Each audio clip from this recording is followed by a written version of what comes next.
Mire vuestra merced, respondió Sancho, que aquellos que allí se parecen no son gigantes, sino molinos de viento, y lo que en ellos parecen brazos son las aspas que, volteadas del viento, hacen andar la piedra del molino.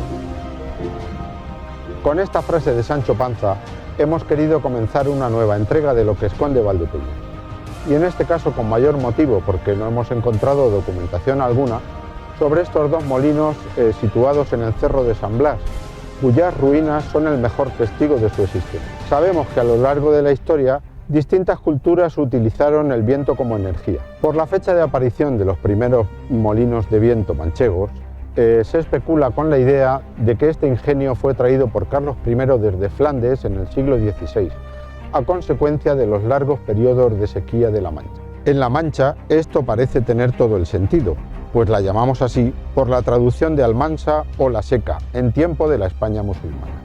Anteriormente, los molinos utilizados también como fragua, batán y harineros eran los molinos de agua, situados en los cauces y heredados del Imperio Romano. El molino de viento se identifica con el paso de la Edad Media a la Edad Moderna, cambio que la historia considera en la fecha del descubrimiento de América. Y hablando del descubrimiento, la fuente de energía utilizada para mover aquellos barcos fue el viento, fuente que se sigue utilizando para mover grandes barcos de recreo e incluso de alta competición. Muela, moler, molino. Como las muelas de la boca, los íberos del Cerro de las Cabezas utilizaban molinos de mano formados por dos piedras para triturar el grano, como podemos ver en el Museo Municipal. A esta fuente la llamamos energía mecánica. Un molino de viento es una ingeniosa máquina que se utiliza para transformar la energía eólica en energía mecánica para mover las muelas. Hoy en la era digital vemos otros gigantes con aspas a los que llamamos molinos, aunque no muelen nada. Son los grandes aerogeneradores de energía eléctrica, situados también en lugares altos para aprovechar el viento, el soplido del dios Eolo, que transforman en energía eléctrica. Se trata del mismo concepto, con 5 siglos de diferencia. En cuanto a su descripción y características, diremos que la construcción de un molino de viento es una obra de ingeniería, formada por una edificación cilíndrica, cubierta por un cono giratorio que se orienta según el viento. Es una construcción de piedra unida a una maquinaria de madera. El lugar elegido para levantar un molino era alguna elevación del terreno, buscando la exposición al viento. Son muchas las piezas que forman este ingenio.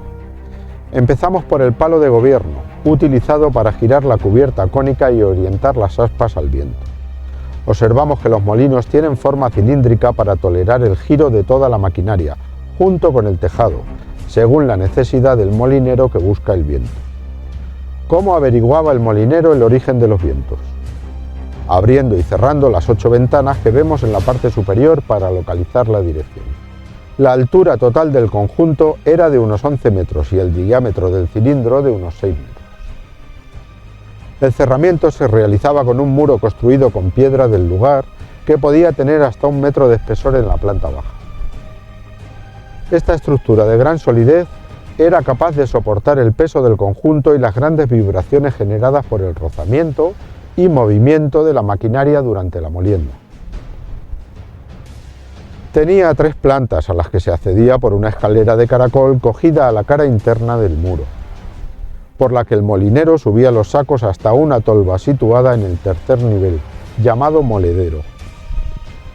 La cubierta cónica estaba atravesada por un eje que en el exterior soportaba las aspas y en el interior ensartaba la rueda Catalina, nombre de la santa martirizada sobre una rueda. El giro accionaba los engranajes que ayudaban a mover la muela de piedra llamada volandera, sobre otra piedra llamada solera. En el eje se colocaban 2 aspas dobles de unos 8 metros cada una, que soportaban 4 velas, con una longitud total aproximada de 16 metros. Sobre cada palo se instalaba un entramado de madera o parrilla para atar las velas de algodón.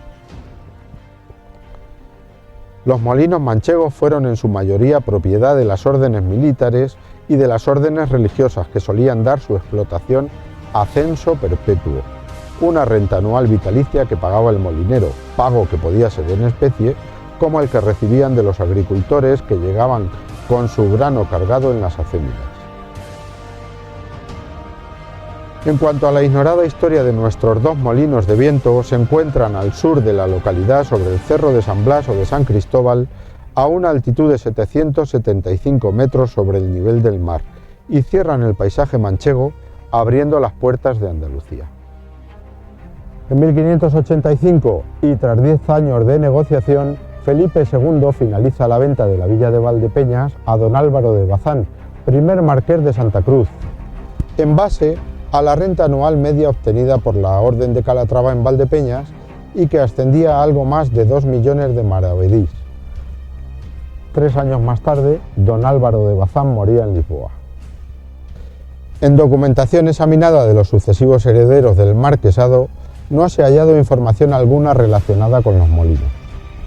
Lamentablemente, tampoco hay datos referentes a Valdepeñas en las relaciones topográficas de Felipe II de 1575, ya que se han perdido, aunque conocemos algunos detalles por alusiones en capítulos dedicados a otros pueblos cercanos.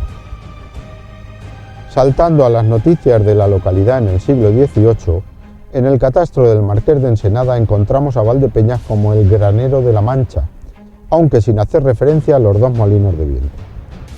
Tampoco hay constancia en las dos desamortizaciones del siglo XIX, conocidas como la de Mendizábal y Madoz. Junto a los dos molinos se hallaban los restos de una antigua ermita frecuentada por los frailes trinitarios descalzos que desde la fundación de dicha orden por Fray Juan Bautista de la Concepción en 1594 habitaban en la ermita de San Nicasio. En 1603, aquejados de la enfermedad del tabardillo, se trasladan en busca de aire saludable y reposo a la ermita de San Cristóbal, de la que conservamos una imagen del obispo San Blas, de ahí la duplicidad del nombre. Dejando la ermita y volviendo a los molinos, el estado actual de uno de ellos es de ruina, conservándose únicamente parte del cerramiento cilíndrico compuesto de fábrica de mampostería ordinaria de piedra cuarcítica de la zona. El otro está parcialmente restaurado. De los diferentes intentos de restauración, en 1980 un particular oriundo de Valdepeñas y residente en Barcelona, don Carlos Muñoz, decide costear a título personal la reconstrucción de uno de los molinos del cerro, con el respaldo de la Comisión del Ayuntamiento y del Grupo Cultural El Trascacho de Barcelona, al que se encuentra vinculado. Se trata de la reconstrucción parcial del edificio con ausencia de toda la maquinaria. Y finalizamos recordando a uno de los mayores defensores de los molinos, el valdepeñero Gregorio Prieto, que edificó su museo a imagen de un gigantesco molino pinacoteca en el pasado siglo XX.